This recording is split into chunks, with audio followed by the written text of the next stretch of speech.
മലപ്പുറത്ത് മുഴുവൻ സീറ്റുകളിലും വിജയിക്കാനാകുമെന്ന് മുസ്ലിം ലീഗ്. ഇന്നലെ ചേർന്ന ലീഗ് ജില്ലാ പ്രവർത്തക സമിതിയിലാണ് വിലയിരുത്തൽ. പൊന്നാനിയിലും തവനൂരും 5000 വോട്ടിനെങ്കിലും വിജയിക്കുമെന്നും പി കെ കുഞ്ഞാലിക്കുട്ടിയുടെ ഭൂരിപക്ഷം 6 ലക്ഷം കടക്കുമെന്നും യോഗം വിലയിരുത്തി. നിഖിൽ പ്രമേശ്വരൻ, നിഖിൽ, തവനൂരൊക്കെ അടിത്തട്ടിൽ നമ്മൾ പോയതാണ്, കട്ടയ്ക്ക് പോരാട്ടം നടന്ന സ്ഥലമാണ്. അപ്പോൾ തവനൂരൊക്കെ വിജയിക്കും എങ്കിൽ അവിടെ ഒരു ക്ലീൻ സ്വീപ്പ് എന്നതാണോ ലീഗിന്റെ വിലയിരുത്തൽ? നിഖിൽ, ഇന്നലെ ചേർന്ന ലീഗിന്റെ ജില്ലാ പ്രവർത്തക സമിതി യോഗത്തിലാണ് 16 സീറ്റുകളിലും വിജയിക്കാൻ കഴിയും, മലപ്പുറം ജില്ലയാകെ തൂക്കും എന്നുള്ളൊരു ആത്മവിശ്വാസത്തിലേക്ക് അവർ എത്തിച്ചേരുന്നത്. ശക്തമായ പോരാട്ടം നടന്ന മണ്ഡലങ്ങൾ പൊന്നാനിയും തവനൂരുമാണ്. ഈ 2 മണ്ഡലങ്ങളിലും കുറഞ്ഞത് 5000 വോട്ടിന്റെ ഭൂരിപക്ഷത്തിനെങ്കിലും വിജയിക്കാൻ കഴിയും എന്നുള്ളൊരു ആത്മവിശ്വാസമാണ് ഇപ്പോൾ മുസ്ലിം ലീഗിന്റെ ജില്ലാ നേതൃത്വം വ്യക്തമാക്കുന്നത്. ഈ 2 സീറ്റുകളിലും 5000 വോട്ടുകളുടെ ഭൂരിപക്ഷങ്ങളിൽ ഉണ്ടാകുമെന്ന് അവർ പ്രവചിക്കുന്നുണ്ട്.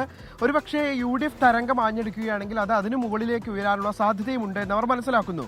മന്ത്രി വി അബ്ദുറഹ്മാൻ മത്സരിച്ച തിരൂര്, അത് വളരെ ശക്തമായ പോരാട്ടം നടന്ന മണ്ഡലമാണ്. അവിടെ പോലും പക്ഷേ ഒരു ഈസി വാക്ക് ഓവർ സാഹചര്യം കുറുക്കോളി മൊയ്തീനുണ്ടാകും എന്നുള്ളതാണ് മനസ്സിലാക്കുന്നത്. ഈ ഇത്ര വലിയ വിജയം, അതായത് 16 സീറ്റുകളും പിടിച്ചെടുക്കാൻ കഴിയുന്ന വിജയം UDF ഉണ്ടാകാൻ കാരണം LDFന്റെ സ്ഥാനാർത്ഥി നിർണയം ആകെ പാളിയതാണ് എന്നുള്ളതാണ് മനസ്സിലാക്കുന്നത്. ഇപ്പോൾ വി അബ്ദുറഹ്മാൻ താനൂരിൽ നിന്ന് തിരൂരിലേക്ക് മാറിയതോടുകൂടി ആ 2 മണ്ഡലങ്ങളും ലീഗിന് കിട്ടുന്ന സാഹചര്യം രൂപപ്പെട്ടു.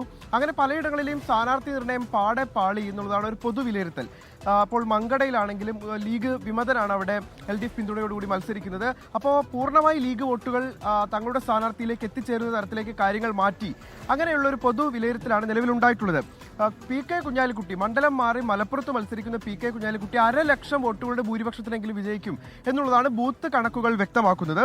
അതോടൊപ്പം തന്നെ താനൂരിൽ കഴിഞ്ഞ തവണ ചുരുക്കം വോട്ടുകൾക്ക് പരാജയപ്പെട്ടാണ് പി കെ ഫിറോസ്. ഇത്തവണ പി കെ നവാസാണ് അവിടെ മത്സരിക്കുന്നത്. പി കെ നവാസ് 20,000 വോട്ടുകളുടെ ഭൂരിപക്ഷത്തിനെങ്കിലും വിജയിക്കുമെന്നുള്ളതാണ് വിലയിരുത്തൽ. അതോടൊപ്പം തന്നെ വിശദമായ വിലയിരുത്തലിന് വേണ്ടി 22-ന് വീണ്ടും നേതാക്കൾ ഇരിക്കുന്നുണ്ട്. എന്തായാലും ബൂത്തുകളിൽ നിന്ന് ലഭ്യമാവുന്ന കണക്കുകൾ പ്രകാരം മലപ്പുറത്തെ 16 സീറ്റുകളും പിടിക്കാൻ കഴിയുമെന്നുള്ള ആത്മവിശ്വാസത്തിലാണ് ലീഗ്. അത് UDF നേതൃത്വത്തെ അറിയിച്ചിട്ടുമുണ്ട്. ഹാഷ്മി,